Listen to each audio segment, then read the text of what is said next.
Hey, I just wanted to take a quick second and say thank you for downloading this. It truly means the world to me, and we're going to get into it. So, we're going to talk about managing pain and injury while getting strong AF. So, there are three things that I likely know about you if you downloaded this. The first thing, you're a lifter. The second thing, because you're a lifter, at some point you've probably had pain or injury, aches and pains, any of these things. And we know that even though pain is common, it's not normal. So we really want to talk about some things that we can do to continue training with pain, why pain is occurring in the first place, and how to get out of it. Okay. Third thing, I know that if you've gone to get medical advice, you've probably been dismissed, told lifting is bad, or have even been told to stop lifting. We also know that because of this, you've likely looked into things like foam rollers, dry needling, massage guns, ice baths, any of these things. And to be honest, the effects of these are probably pretty minimal and they're not creating like long-term success for you. And so today, again, we really want to highlight some things that we can do whenever you have pain and injury creep up when you're training. Okay, so these are the three things that I know about you. They may be preventing you from training the way you want, but we're going to talk about it. Okay. Also, today we're going to talk about when to fly solo and when to get help. A lot of times, I'm going to recommend you just get an assessment, see what's going on, make sure you're okay. But there are times when you can fly solo, so we'll talk about that. Then we're also going to talk about factors to improve performance and recovery. So, before we get into everything, again, I just want to say a quick thank you. I know there are so many other places that you could be right now. There are so many other things that you can watch, but I'm truly honored that you downloaded this and you're taking the time to go through it. So, I'm Dr. Caitlin Wells. I am a physical therapist and strength coach, and I work with powerlifters and weightlifters. And I help these lifters get back to pain-free PRs. And I was once an athlete, so played softball in high school and college, and then after a knee injury, I ended up deciding to hang up the cleats, and that's essentially what got me into lifting. So I was a power lifter, and then I turned into a weightlifter. After two big knee surgeries, Olympic lifting was the last thing that I thought I was going to do, and that other people thought that I should do. So here I am. I am just creating my own version of what I think rehab for the lifter can look like. I really, really hated that, like, whenever I try to come back from my knee injuries, I just never felt, like, confident and secure. And so I really just started falling in love with strength training. And honestly, I truly think that that's the biggest reason why my knee had recovered as well as it had, and why it doesn't give me any trouble today. So, again, I'm a physical therapist and a strength coach, and I help lifters like you get out of pain and onto pain-free PRs. So, whenever I say PT and strength coach, like, what the heck does that mean? I blend the two worlds. So, we look at a strength coach perspective where, we're really trying to push, we're trying to get stronger, we're trying to build muscle. But then we also have that layer where I'm a physical therapist. If pain and injury creep up, we can work on it. If you had some shoulder injury or some back injury, we know how to work around that. And so by blending the two worlds, I think you really get safety whenever you're getting pain-free PRs. Okay. So there are 3 points that I want to share with you first. If your knee hurts, if your arm hurts, if some kind of injury is going on, obviously apart from broken bones or anything like that, you can still lift, right? Now, even if you do have a surgery or a break or something, as long as your doctor's cleared you, you can still work out. You might just have to wait on the area that's injured, right? But you can still do upper body, you can still do whatever. Aside from that, if you hurt your back, if you hurt your knee, if you hurt your hip, if you hurt whatever, you can still lift. There's still things that we can do in the gym to help you keep moving forward. So this might look like modifying an exercise. It might look like, hey, we're going to do just a little bit here, but we're going to like really be able to focus on other areas. So just know with pain and injury, you can still lift. And you should still lift because really getting some movement in there, getting some strength work, like going, I guess, it really helps to create like a longer lasting recovery. So you've probably heard of RICE. So if you haven't, I'll just explain it real quick. So it's rest, ice, compress, and elevate, but it's out. It's kind of a thing of the past. So we know there's research to support this. Resting an injury doesn't help you, but mobilizing or moving, getting movement in, actually does help you to overcome that injury much quicker. Ice. Ice is something that everybody knows to do after an injury, but it's not helpful. So a lot of times people will ice, like if they have aches, pains, if something's swollen, they're like, man, I'm just going to go ice. But really, that can actually delay your body's healing because your body is able to heal itself. And so by resting and icing, you're actually delaying. Compression and elevation, whatever. But just know, like, the rest and the ice, that's kind of out. I'm honestly not a huge fan of compression either.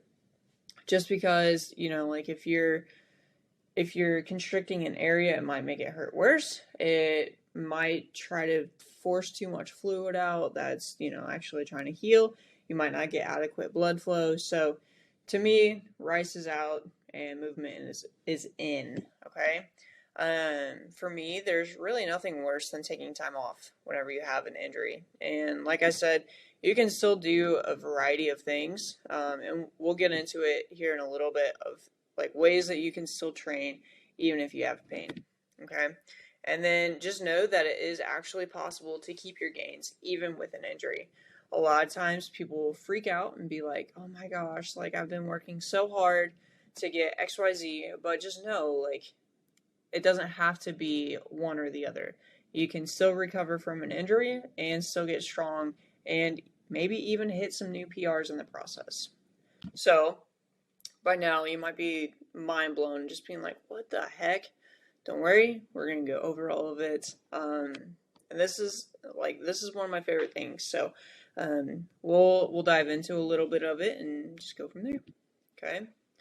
So, just to recap, you can still lift, you should still lift, and it's possible to keep your gains. So, obviously you can't answer me, but if I say pain, what do you think of? I'm going to give you a minute. Okay? So, you might be thinking like, oh my gosh, I'm going to have to stay out of the gym for a week. Oh my gosh, is that old injury creeping back up? Oh my gosh, how long is this going to take? You might be thinking any of these or other ones, right? So a lot of times people are like, oh my gosh, this is going on. I need to take time off the gym. I need to just rest it. I need to do whatever.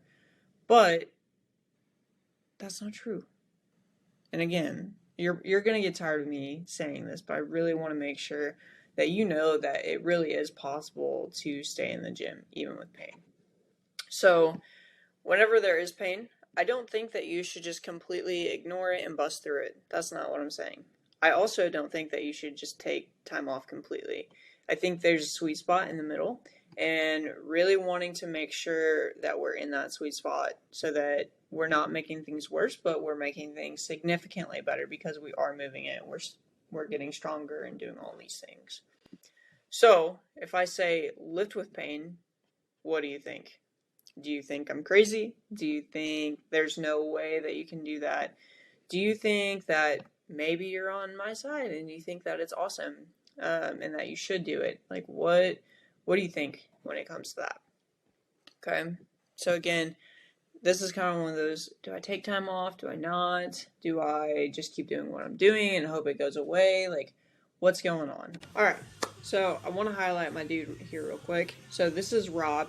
Rob came to me after struggling with knee pain for years. He signed up for a meet, was 8 weeks away from his competition, and was like, oh my gosh, this knee pain's killing me, like I gotta figure something out.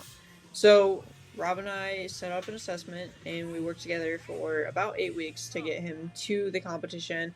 And so obviously, because, the competition, this was his first meet, we didn't want to take time off. we didn't want to not allow him to do these competition lifts because he really needed that work in order to make his first time on the platform a success. So during the course of working together, we found some things during the assessment that we really needed to work on, and we just attacked those. And during the course of our rehab, about 4 or 5 weeks in, Rob hit a 40-pound PR on his back squat. So 40 pounds, 40. Now, did I add 40 pounds of strength to Rob in 4 or 5 weeks? No. I wish I could say I did. That would be awesome, but I didn't. However, what we did do, we reduced his pain in his knees, and we improved his confidence in those knees to hit that lift. And so, we didn't have the most pretty PR. We didn't, add 40 pounds of strength to him, but we were able to create an environment where Rob could successfully lift that. As you can see in the video, there are some technique things that kind of sticks out. However, I've never seen a pretty PR, and I've never seen a pretty 40-pound PR. So since this is his first time handling that weight, I'm super happy with that lift, and yeah, he crushed it. This is Kennedy. So I want you to make a socket with your hand and a ball. This is a ball and socket joint. So Kennedy came to me with hip pain. So we're going to get into this, and then I'll give you a little backstory. So the hip should move freely, just like this, however it wants. Sometimes it can be jammed up, can't move, feel pinching, feel tightness, feel like it's hitting a wall. Sometimes the structure, like the tissues between the ball and the socket, get a little pinchy, they get a little mad, and then that can cause hip pain.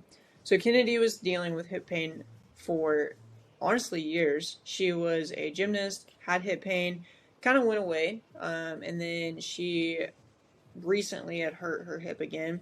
So she had been dealing with it for a few months. She had tried the chiropractor. She went to her trainer and was like, listen, like, this is going on, like, can we adjust things? He's like, sure, no problem. He wasn't really sure like what was going on because it seemed to get worse. Like, just walking was painful, sitting was painful, standing was painful, and then obviously the gym was painful. So he sent her to an orthopedic surgeon who immediately just wanted to do hip surgery. Kennedy, being so young, she was like, I really don't want hip surgery at my age, like, this, no. And so she came to me, and so what we did, we just created an environment again where we allowed that hip to move as freely as it wanted, and within just a few weeks, like, her pain was gone. So from having a hard time just like standing, walking, sitting, doing all those things, to hitting a back squat, super happy with how things went. Yeah, couldn't be, honestly. So we're going to talk about when to fly solo and when to get help. So there are actually times that you can fly solo, and it's totally fine. A lot of times when you find, like, you feel pain and you're like, oh man, that doesn't feel great, I usually tell people to give it a couple days, especially if it's their first time having pain in that area. We really want to see if it's just something that got a little tweaky or if it's something that actually needs some attention. Usually, if it's something pretty minor, it takes care of itself within a couple days. No harm, no foul. However, if the pain continues on past those like 2 or 3 days, if it's waking you up at night, if it's interfering with your daily activities, if you've tried everything and it's not getting better, if the pain is above like a 2 or a 3, like, these are times where I'm like, all right, let's figure out what's going on. Let's do an assessment. Let's see if we can actually make some noticeable change here. So yeah, I mean, I obviously, being a PT, I like when people get help, but there are times, like I mentioned, when you can fly solo too. So you might be thinking, okay, that's cool and all, but like, how do we actually manage pain and injury while getting strong AF? I'm so glad you asked, because we're about to cover it. Okay, so these are 3 of the things that we can do. There are so many other things that we can look at, but these are 3 that I use on a regular basis. So we're going to go into depth and detail on some of these. but just know that if these three things don't like fix the problem, then there are so many other things out there that we can try. So the first thing might sound silly, but we're going to video. The reason is there are so many things that we can capture on video, whether you're moving in a certain way and that helps us with like the assessment and treatment, or it could be something where it's like, hey, you're doing this, just change your technique and you're good. And so we always start with a video. Anybody that comes in, that's like one of the first things we do. We're going to video. We're going to see what the heck's going on with those tissues, with that movement, and see if it's something that, hey, if we can just change a couple things, we're good to go. Or is it something that we actually need to like take a step back and, add some treatment, add some things in there, and kind of go from there.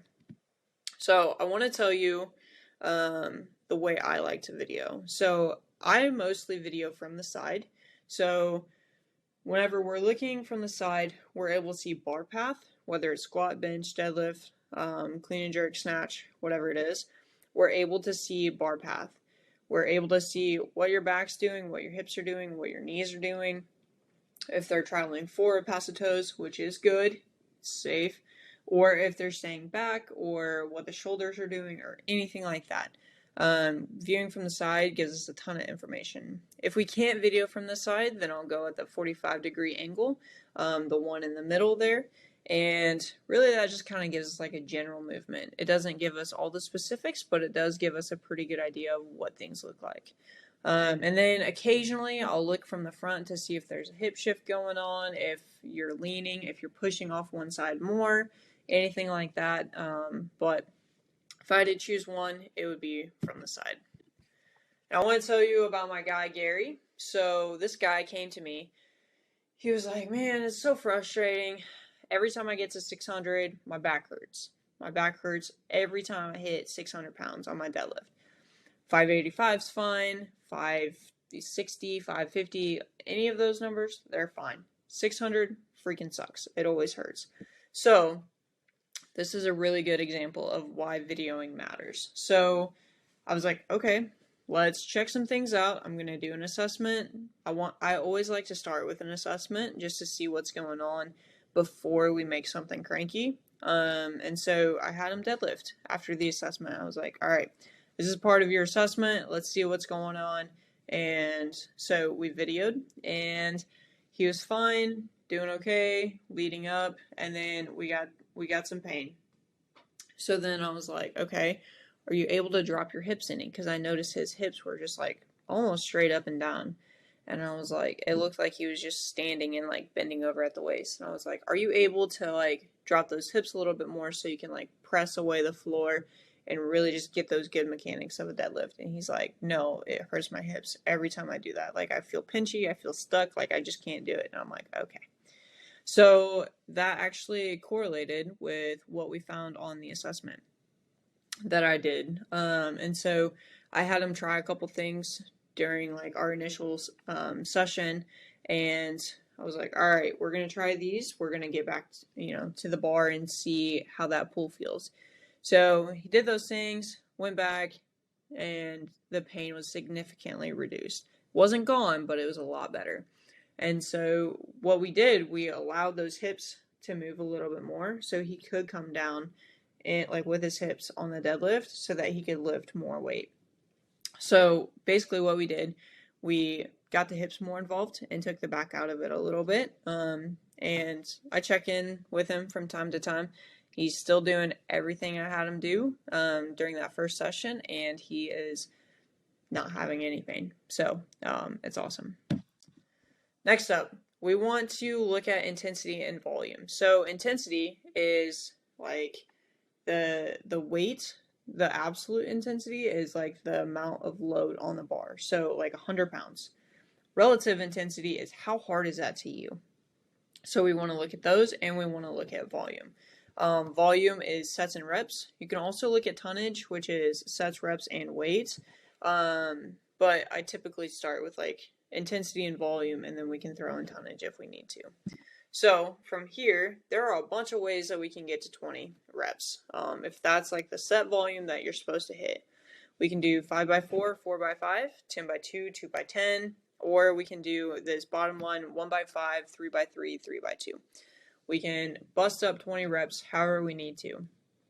A lot of times what happens is we're able to actually influence the pain, because if a certain weight hurts, then what we can do, we can just scale back. We can change the volume so that, or the sets and reps scheme, so that we're really getting like the most bang for our buck. We're still progressing, but we're not like going over that threshold where we know pain is. With intensity, we'll talk about this in the next slide, but there are ways that we can influence intensity too that really help to like bring down the pain. So let's get into that. So intensity, let me actually back up. So intensity, if we look at it from just how hard was this or how much weight was on the bar, if we know 100 pounds hurts, we can easily just drop back down to 90 and see if 90 feels better. If 90 feels better, it's only 10 pounds off. Let's keep working. Same thing with relative intensity, which is what we're going to get into right now. So changing tempo, negatives, and pauses. If you don't know what those are, don't freak out. I'm going to explain it real quick. Tempo, we're going to look at that on the next slide, but basically you're manipulating how long it's taking you to do a set or a rep and a set. Negatives, we're looking at slowing down, like the slow part down and then back up on a lift. So if we're deadlifting or squatting, how slow are we going on the way down, and then just lifting normal. Slow on the way down and then back up normal. We can add in pauses where if we're squatting, pause, 1, 2, however long, and then come back up. So these are ways that we can actually really influence the amount of weight that we can do. You're not going to hit a max weight on these lifts because they are so terrible. But it's good for us in a rehab sense. This is actually my go-to. This is like gold for me. It's how I manage a lot of lifters with pain after they've battled an injury or just normal pain. And so by doing these, by manipulating this, we're actually able to keep a high RPE, just as you would if you were doing like a really heavy squat or a really heavy bench or a really heavy deadlift. So we're able to adjust and manipulate the RPE, rate of perceived exertion, while also like limiting the amount of weight on the bar. So the absolute load is lighter, but the relative intensity is higher. So this is tempo right here. Does anyone know what this means? Just gonna give you a second. Look at it, see if you know what it is. Okay. If you don't know what it means your coach hates you. I'm just kidding. But in all seriousness, this is terrible. Like, I'm not even going to sugarcoat it. So we're going to do 5 seconds down, which alone is terrible. Then we're going to do a 5-second pause at the bottom. And then we're going to go 5 seconds up. So if you want to talk about reducing the amount of weight that you can do, this is it right here. You're not going to be able to load this up very much because it is just a lot of time under tension, a lot of time under that barbell. And so this right here allows us to, again, reduce the amount of weight that's on the bar, but still keep that intensity really high. So this is one of my ways that we're going to allow that injury to calm down, but we're also going to push at the same time. That way we're still getting strong. We're still keeping our gains. We're still doing all these things. So this is my go-to right here. Just a quick recap video: change intensity or volume, change tempo, negatives, or pauses. All right, so you might be thinking, okay, cool. I know I can video, I can change intensity, I can change volume, I can, manipulate things, time under tension, like all of the things. But like, what else can I do? Like, if those don't work, or if I just really want to speed things up, like what else can I do? Well, so glad you asked, because there are things you can do. These things are tried and true. I've done them myself. I've had lifters do them and they work really well. However, they're not the most sexy thing. So, nutrition. Just first and foremost, making sure that you are not trying to lose weight while you're recovering from an injury or while you're trying to pack on a lot of size. These things that we're going to cover are so good for recovery from workouts, recovery from injury, or just overall performance. So, really nailing your nutrition, getting whole foods, good foods, no junk food, not processed, making sure that your calories are good, your protein's good. If you do have an injury or you have pain, honestly, like bumping up the calories, getting some extra protein in never hurts. Coming back from pain and injury, not the time to go eat McDonald's every day. It's not the time to chow down on a bunch of chips or anything like that. Really prioritize good nutrition here. Not to be a Debbie Downer, but alcohol is also included here. So, alcohol is an inflammatory. When your body is dealing with pain or injury, it has inflammation. The alcohol or inflammatory foods can actually make the pain worse. And so, really wanting to make sure that we're limiting alcohol when we're trying to recover from an injury. It's one of those things that you don't have to eliminate forever, but especially while you're trying to heal up, try to eliminate it as much as you can. Sleep. Whew. A lot of times people aren't getting enough sleep. You really want to get between 7 and 9 hours, making sure your body's getting like well rested and recovered and feeling like refreshed when you wake up. Sleep is one of those times where your body's not doing anything except trying to repair itself and digest and do all of those things. And so sleep is super important. Not just the hours of sleep that you're getting, but the quality that you're getting. So we talk about this with my athletes. You really want to make sure that, you're setting your body up for just a really good environment to make sure that it's getting all the things that it needs. It's allowing itself to like recover, repair, and do all the good things. Make sure you're getting your sleep. Stress. So nutrition and sleep we can influence pretty easily, right? Like just get some good food choices, maybe go to bed a little bit earlier, sleep in a little bit if you can. Stress is one of those things that we don't always have control over. But stress is an inflammatory, just like alcohol or processed foods or things like that. And so stress can impair healing and repair, and it can also cause tissue breakdown and like just inflammation in your body with or without injury. So we really want to find ways that we can bring that stress down. Just know there are things like good and bad stress. Good workouts, good stress, like running around because your kids are playing in an all-star game. Like it's a good stress, but it's still stress. Our bodies still recognize it as stress.